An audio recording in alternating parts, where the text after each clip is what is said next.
Okay, we'll start the new chapter, chapter number 8, gravitation. Gravitation is the force of attraction between the two bodies of universe. Bodies can be living or non-living. Suppose if we throw the object up, it comes down because of the force of attraction between Earth and that body. Body being the small one is there. वो नीचे अर्थ उसको attract कर लेती है अपनी तरफ, उसका acceleration ज्यादा होता है ना. तो gravitation universe is balanced by the gravitational forces. Earth is revolving around the sun due to the gravitational force. Moon revolving around the Earth, है ना. So they are well balanced by the gravitational forces, and things are working very well without things colliding each other. ठीक है. तो Newton ने सबसे पहले universal law of gravitation का formula दिया था. Force between two bodies, two particles के बीच का फोर्स का formula was given by him. He was used to observe the things, and one day he was sitting under the apple tree near to London. अभी भी वो tree है वहां पर, है ना. And apple fell down on him, and then he got the clue. उसने जो एक्सीलरेशन का जो था, फोर्स का जो रिलेशन था, इनवर्स स्क्वायर का, ये वाला आर स्क्वायर, ये वाला he was not getting that distance.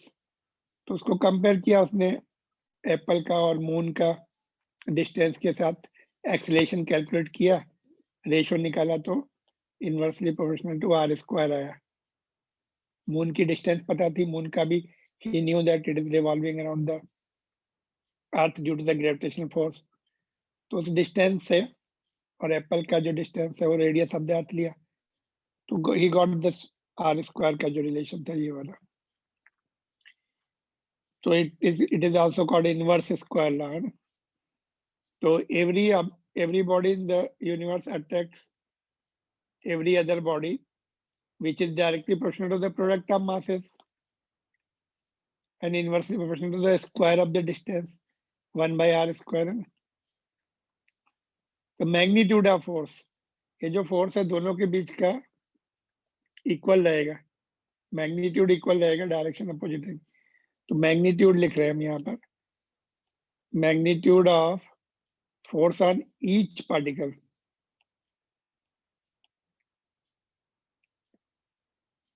due to the other one is given by F is equal to G m1 m2 upon r square, product of masses and inverse square of their distance. G is called constant of proportionality. It is universal gravitational constant. इसको हमने बाद में लिखा है, पहले vector law से भी देख लेते हैं, फिर एक साथ पहले स्पोर्ट करते हैं.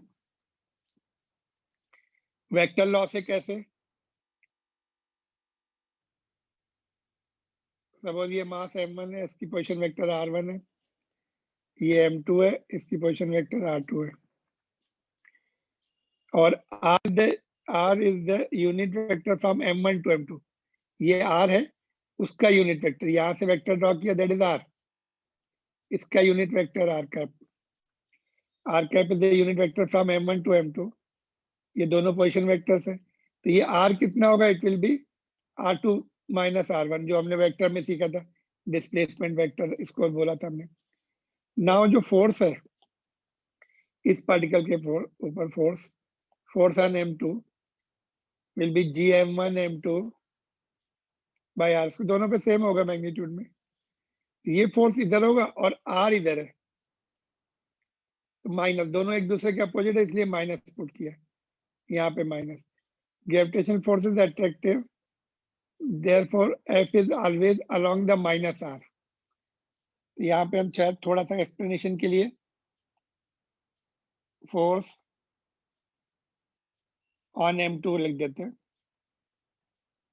क्योंकि R हमने M1 से M2 की तरफ लिया है, तो M2 की तरफ फोर्स ऐसे होगा और R इधर है, दोनों अपोजिट है तो इसलिए माइनस आ गया। तो यहाँ पे gravitation force is attractive, therefore F is always along the minus R।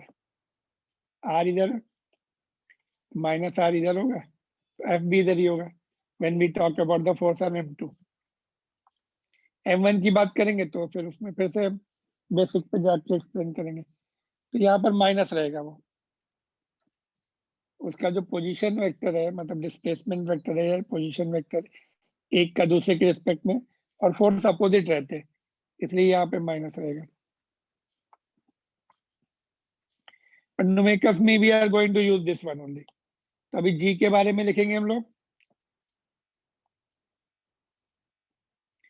G क्या है? It is universal gravitational constant and इसकी वैल्यू जो है 6.6 into 10 to the power minus 11 SI unit. Unit कैसे निकालेंगे इसकी? इसको इधर भेज दो, इसको इधर भेज दो, तो newton metre square upon KG square.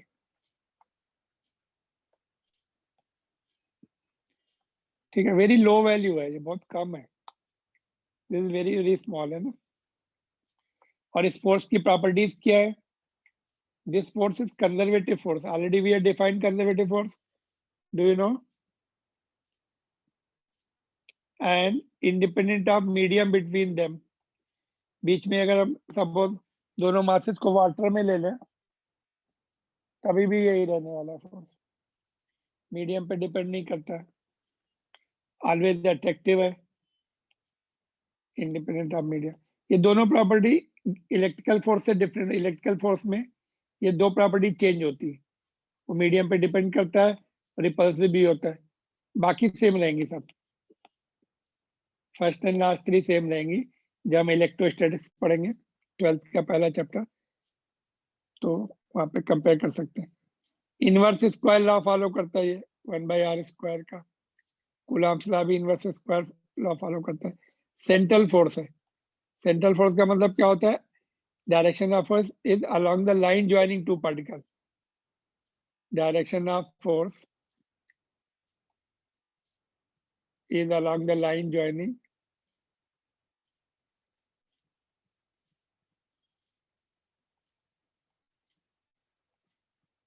two particles।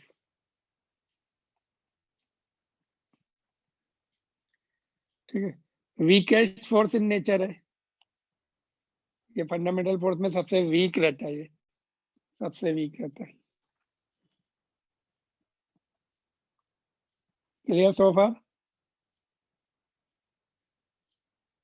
हाँ sir. My question is this, इस पे बेस थोड़े क्वेश्चन करते हैं। सपोज दे दो पार्टिकल्स है, तीसरा पार्टिकल M3 बीच में रख दिया है, तो what is the effect on?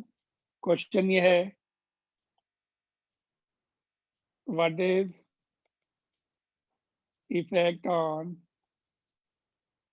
Force between M1 and M2 if third mass M3 is kept between them?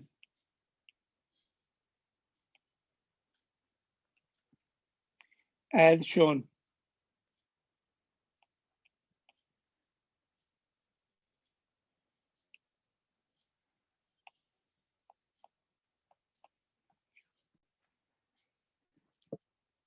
बोलो। सर ये फोर्स ऑफ हो जाएगी M3 की तरफ, थोड़ा सा M3 पे अट्रैक्ट करेगी M1 और M2 को, ये आंसर इज अट्रैक्शन नो कम हो चेंज। जाएगा। नेट फोर्स की बात नहीं हो रही है, दोनों के आपस में बीच की फोर्स की बात हो रही है। तो no change since F is equal to G m1 m2 by r square. इसमें कुछ चेंज हुआ क्या? जी चेंज हुआ क्या? m1 चेंज हुआ नहीं। तो नहीं दो पार्टिकल के बीच का फोर्स जो होता है, वैसे भी हमने लिखा था independent of mass, independent of medium. तो ये नेट फोर्स की बात नहीं हो रही। इसके ऊपर अगर मैं बोलूंगा नेट फोर्स m1 पे क्या होगा, वो चेंज हो जाएगा। नेट फोर्स m2 पे चेंज हो जाएगा, बट इन दोनों के बीच का जो फोर्स है वो इस फार्मूले से रहेगा। ठीक है, तो ये एक इंपॉर्टेंट क्वेश्चन हो सकता है। Next one is, if earth applies the force F1 on you, तुम्हारे ऊपर अर्थ फोर्स F1 लगा रही है, and you apply the force F2 on the earth, then find the value of F1 by F2। Magnitude of force का ratio क्या होगा?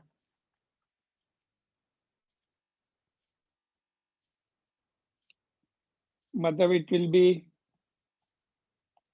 Equal to 1 और greater than 1 और लेस देन 1, ऐसा कुछ ऑप्शन। कौन ज्यादा फोर्स लगाएगा?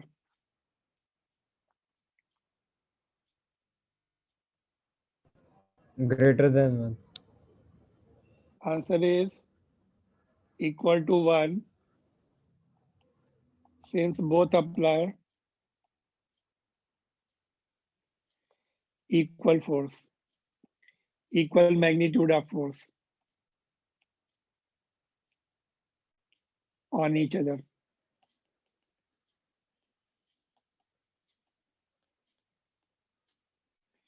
ऊपर हमने लिखा था ना, force on each particle by other particle, तो दोनों इक्वल लगाते हैं। जितना अर्थ हमारे ऊपर लगा रही है फोर्स, उतना ही हम अर्थ के ऊपर लगा रहे हैं।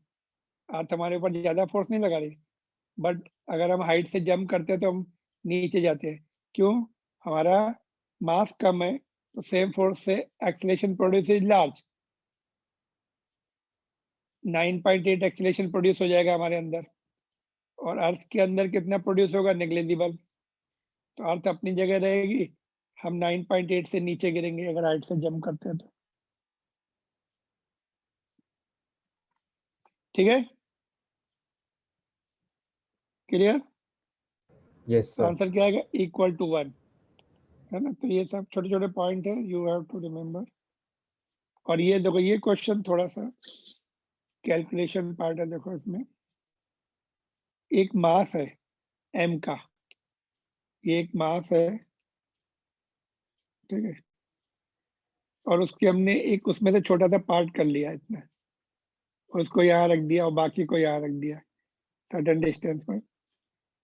तो इनके बीच में फोर्स मैक्सिमम हो, कितना पार्ट निकालें, इसमें से हम कितना पार्ट निकालें कि दोनों पार्ट के बीच का फोर्स मैक्सिमम हो। तो क्वेश्चन लिखता हूं यहाँ पे मैं, how much mass small m should be removed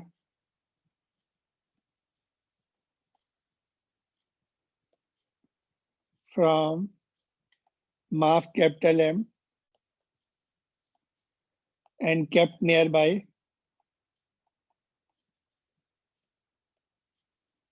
so that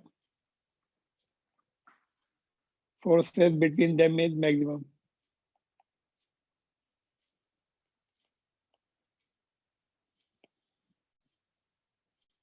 ये ट्राई कर दो, अपने आप ट्राई करो, and we can discuss this tomorrow. Alright, okay sir. इसको कैसे करेंगे, थिंक अबाउट दैट। थोड़ा पीछे का रिवाइज करना पड़ेगा, क्या शायद आप मैक्सिमम मिनिमम करवा चुके हो। करवा चुके हैं, कोई शायद बात नहीं, फिर से कर सकते। मैक्सिमम मिनिमा का कॉन्सेप्ट लगेगा। ये क्वेश्चन यहाँ भी आता है और इलेक्ट्रिसिटी में भी आएगा, चार्जेस के बीच में भी आएगा, कूलॉम फोर्स। तो we have to know the proper method. वैसे तो इजी रिजल्ट रिजल्ट बहुत आसान आता है, बट मैक्सिमम मिनिमा का कॉन्सेप्ट यूज करके प्रॉपर मेथड से करेंगे इसको। और ये बताओ कि जैसे ये है, एक पॉइंट मास है और एक रॉड है, उसने तो दोनों पॉइंट मास के लिए दिया है, what he has given Newton ने पार्टिकल्स के लिए, बट हमें रॉड एक्सटेंडेड बॉडी, इसका कैसे करेंगे? पॉइंट मास एंड रॉड के बीच का हमें निकालना है। है ना, find the force between point mass and uniform rod kept as shown.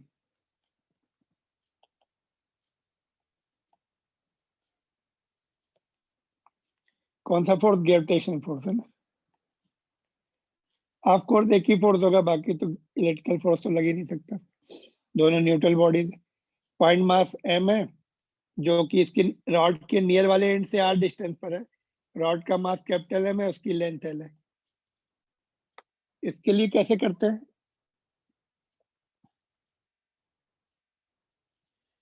इसके में कौन सा प्रॉपर मेथड यूज होगा?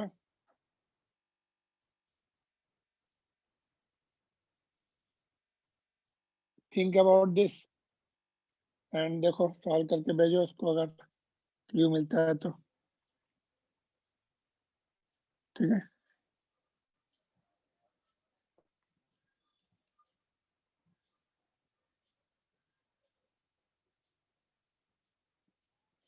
और ये सॉल्व एग्जाम्पल है, फिर वाइंड अप कर देते हैं। यहाँ तक कर लेते हैं ना, फिर कल नया टॉपिक कर लेंगे।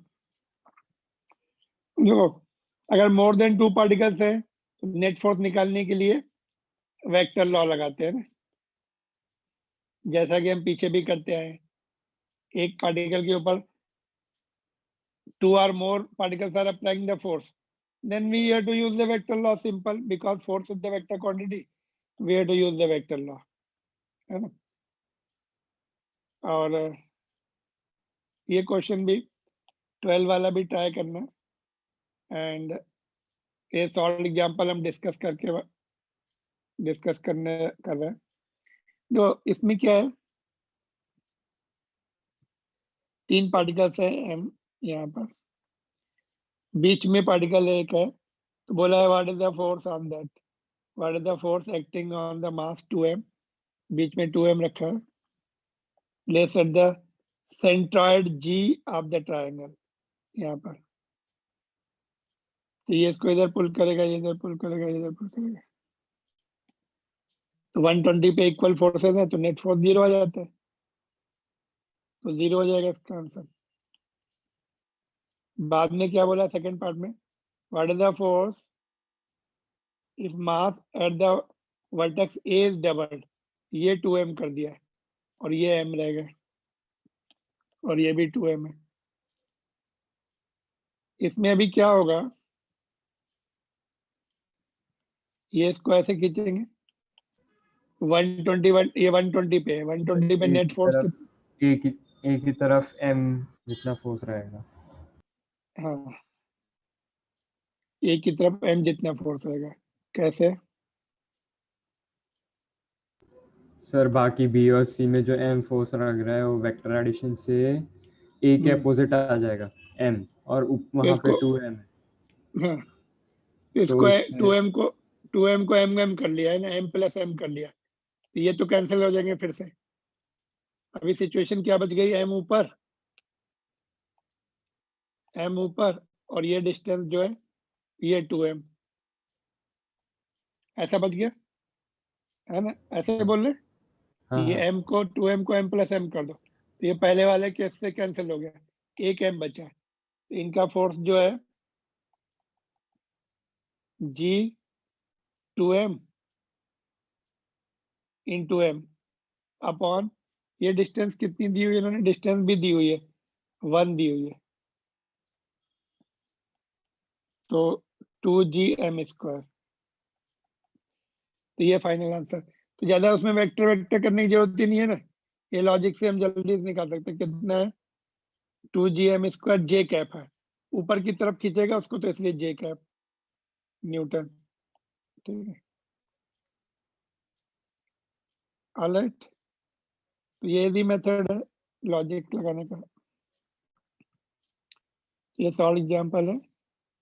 और दो इससे रिलेटेड एक दो पॉइंट और है यहाँ पे, देखो, the force of attraction between the hollow sphere spherical shell of the uniform density and point mass situated outside is just as if entire mass of the shell is concentrated at center. एक point mass यहाँ पर है और ये hollow shell है, तो क्या करो, इसको हटा दो, उसका जितना मास है उसके सेंटर में रख दो, ऐसा कर लो। ये तो अपनी जगह है M1 और ये जो है शेल हटा के M2 उसके सेंटर में रख दो, फोर्स निकाल लो। तो ये एक थ्योरम है, एक प्रोवन पार्ट है, तो इसको हम यूज कर सकते हैं आगे। वैसे भी स्फेरिकल बॉडी के लिए उसके मास को हम सेंटर में रिप्लेस कर देते हैं, तो वो लॉजिक से वैसे तो पॉइंट मास के लिए दिया उसने, बट स्फेरिकल बॉडी के लिए यूज कर सकते हैं। और दूसरा यूजफुल पॉइंट, हॉलो, ये सॉलिड स्फीयर के लिए भी वैलिड है, valid for solid sphere also.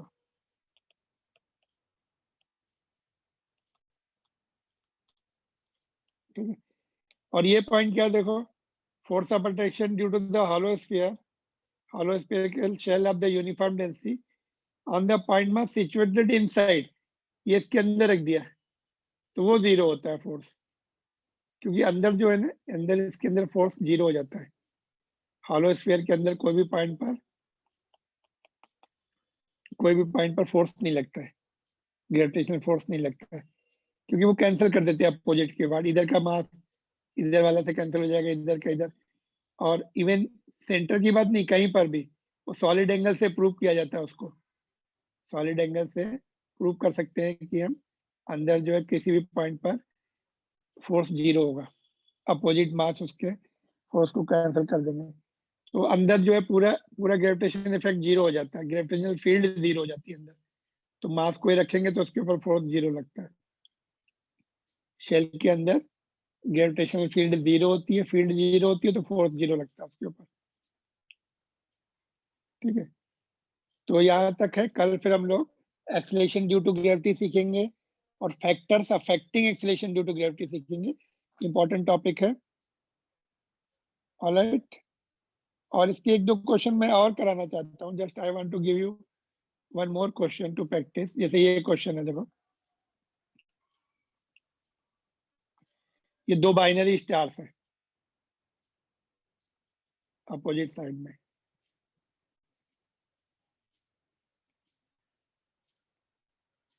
Identical है, एक दूसरे के ग्रेविटेशन फोर्स से स्पेस में घूम रहे हो, उनका सेपरेशन आर के बराबर। Two binary stars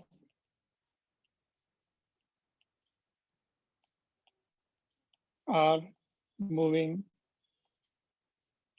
in circular path as shown. Find their linear velocity.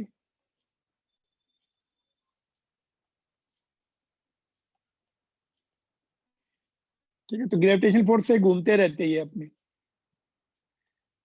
ये रियली है, ये होता है स्पेस में, बाइनरी स्टार या ट्राई स्टार भी होते हैं वो। तो यहाँ से तुम्हें ग्रेविटेशनल फोर्स यूज करके लीनियर वेलोसिटी निकालनी है, दोनों इक्वल स्पीड, हमेशा अपोजिट डायरेक्शन में रहते हैं, ये जब यहाँ आएगा तो ये इधर आएगा, है ना। तो v निकालना है इसका, एंड बाद में फिर टाइम पीरियड भी निकाल सकते हैं, v मिल गया तो t मिल जाए, टाइम पीरियड ओमेगा वगैरह भी मिल सकता है।